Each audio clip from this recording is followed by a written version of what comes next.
फर्जी आरोपों के आधार पर एक एक करके आम आदमी पार्टी के नेताओं को गिरफ्तार करवाया। मनीष सिसोदिया जी को गिरफ्तार किया गया,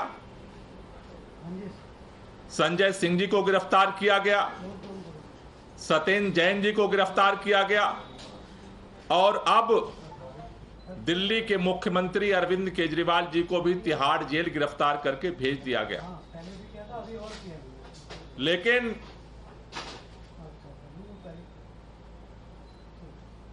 कल सुप्रीम कोर्ट से संजय सिंह जी की जमानत मिलने के बाद एक बात स्पष्ट हो गई है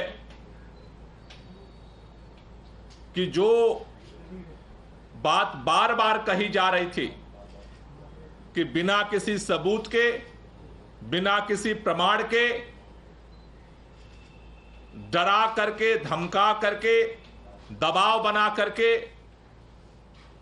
लोगों को सरकारी गवाह बना करके झूठे आरोप लगा करके ये सारी गिरफ्तारियां की गई हैं।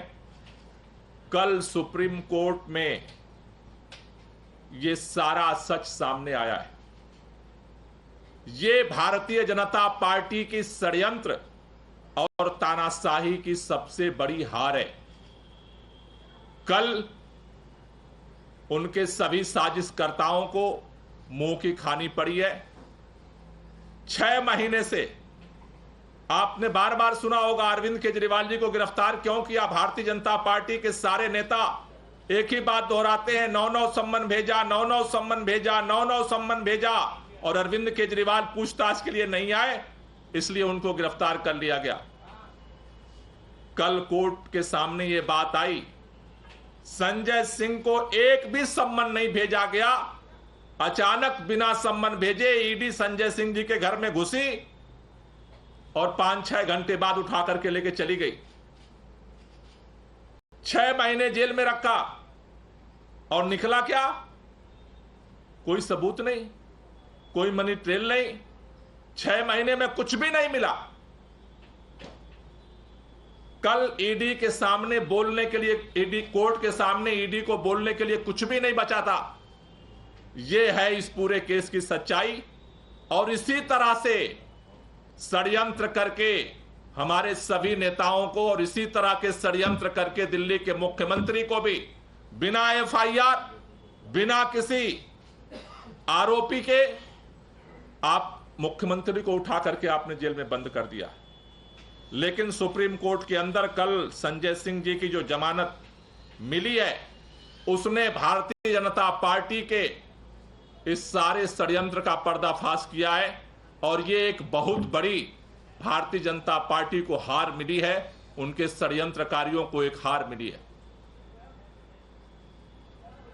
इसमें निश्चित रूप से जिस तरह से दिल्ली के मुख्यमंत्री अरविंद केजरीवाल को भारतीय जनता पार्टी ने गिरफ्तार करवाया, उसके बाद जिस तरह से रामलीला मैदान में पूरा देश इकट्ठा हुआ,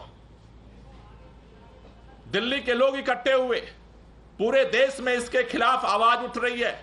कोई मुखर होकर के बोल रहा है और कोई अपने दिल के अंदर बोल रहा है कि यह ज्यादती हो रही है, अब तो बहुत ज्यादा हो रहा है अत्याचार, यह अन्याय और अत्याचार की पराकाष्ठा हो रही है। हर व्यक्ति के जुबान पर यही बात है आज। ये तो अब हदें सारी पार कर रही है, ये तो तानाशाही हो रही है। दुनिया के अंदर भी आज हमारे देश का नाम बदनाम हो रहा है। रामलीला मैदान की रैली के बाद आज भारतीय जनता पार्टी के षड्यंत्रकर्ता दबाव में, भारतीय जनता पार्टी के सारे साजिशकर्ता आज दबाव में, और आज उनको यह लगता है कि कहीं अरविंद केजरीवाल की गिरफ्तारी उनके लिए भारी न पड़ जाए, क्योंकि आज पूरे देश के अंदर अगर गांव, चट्टी, चौराहे से लेकर के दुनिया के अंदर आज अगर चर्चा हो रही है तो एक ही बात की हो रही है कि जिस मुख्यमंत्री ने लोगों के लिए अपने जिंदगी को समर्पित किया, काम किया, आखिर आज वो जेल के अंदर क्यों है? क्या उसके खिलाफ कोई सबूत मिला है? क्या उनके खिलाफ कोई सजा हुई है कोर्ट में? नहीं।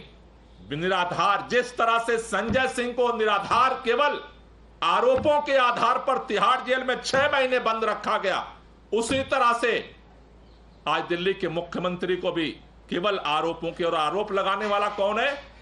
आरोप लगाने वाले वो व्यक्ति हैं जिसको डरा करके, धमका करके भारतीय जनता पार्टी ने और केंद्र सरकार ने, मोदी सरकार ने जिस तरह से लोगों को डरा करके, धमका करके और बेवजह फर्जी बयानबाजी लिखवा करके और गिरफ्तारी की है। आज भारतीय जनता पार्टी में कल सुन रहा था, भाजपा के प्रवक्ता सारे एक बात कह रहे थे, देखो ईडी कितनी निष्पक्ष है, देखो संजय सिंह की जमानत मिल गई, ईडी निष्पक्ष है। शर्म नहीं आती है? 2 साल से एक टेप रिकॉर्ड बजाते हो कि जमानत क्यों नहीं मिल रही है, जमानत क्यों नहीं मिल रही है, जमानत क्यों नहीं मिल रही है, जमानत नहीं मिल रही है इसलिए तुम बेईमान हो। और अब जमानत मिल गई तो कह रहे हो ईडी निष्पक्ष है, तुम तो बेईमानी हो। अब जमानत, संजय सिंह की जमानत उनकी ईमानदारी का पैमाना नहीं है, ईडी की निष्पक्षता का पैमाना है। थोड़ा तो शर्म करो। पाप का घड़ा भर रहा है। हम बचपन से ये कहानियां सुनते हैं कि जब आशीर्वाद लेकर के, वरदान लेकर के किसी को ताकत मिल जाती तो सत्ता के अहंकार में चूर हो जाता, फिर वरदान देने वाले को ही उसके समाधान का रास्ता निकालना पड़ता है। रावण को भी वरदान मिला था लेकिन सत्ता का अहंकार हो गया। तो राम रावण की कहानियां भी हमने सुनी है कि कैसे उसका अंत हुआ। हिरण्यकश्यप को भी अहंकार हो गया था, हमने हिरण्यकश्यप और प्रहलाद की भी कहानियां सुनी है। कंस को भी अहंकार हो गया था। इस देश के अंदर जब जब सत्ता जिसको मिली है और सत्ता के अहंकार में चूर हुआ है, उसने सबको खत्म करने का अभियान चलाया। इतिहास लेकिन गवाह है कि खत्म वही हुआ है। 31 मार्च रामलीला मैदान से भारतीय जनता पार्टी की उल्टी गिनती शुरू हो चुकी है और पूरी भारतीय जनता पार्टी आज इस दबाव में है क्योंकि अब जनता के दिलों में एक ही आवाज उठ रही है, ये अब हदें पार हो रही हैं, ये तानाशाही का इंतहा हो रहा है और इसके खिलाफ ये जो लड़ाई शुरू हुई है, ये लड़ाई जारी रहेगी। इस लड़ाई को लेकर के हम लोग और पूरे देश भर में जाएंगे। इसके लिए पार्टी ने निर्णय लिया है कि हम इस अभियान को और तेज करने के लिए अरविंद केजरीवाल की जो ये लड़ाई है उसको और समर्थन देने के लिए, लोगों का आशीर्वाद लेने के लिए, जिससे इस लड़ाई को मजबूती से लड़ा जा सके, इसके लिए 7 अप्रैल को पूरे देश भर में सामूहिक उपवास किया जाएगा।